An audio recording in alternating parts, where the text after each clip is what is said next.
আমাদের ভাইদেরকে তারা মিথ্যা মামলায় তারা প্রতারিত মিথ্যা মামলার মধ্যে তাদেরকে ঝুলিয়ে দিয়েছে।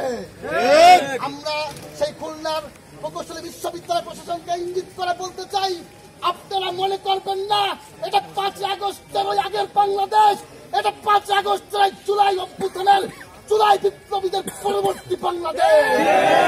জুলাই বিপ্লবীরা বেঁচে থাকতে বাংলার বুকে, এই বাংলার ভূমিতে পরবর্তীতে চাষিবাদী কায়দায় চাষিবাদী পন্থায় কোন আচরণ চলবে, জুলাই বিপ্লবীরা বেঁচে থাকতে তা কোনোভাবেই মেনে নেবে না।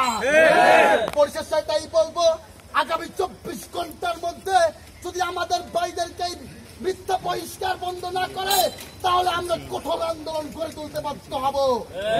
24 ঘন্টা আলটিমেটাম দিচ্ছি, অনতি বিলম্বে ওই খুলনা প্রকৌশল বিশ্ববিদ্যালয় বিসিকে অপসারণ করতে হবে। এমনকি সাধারণ জায়গায় হল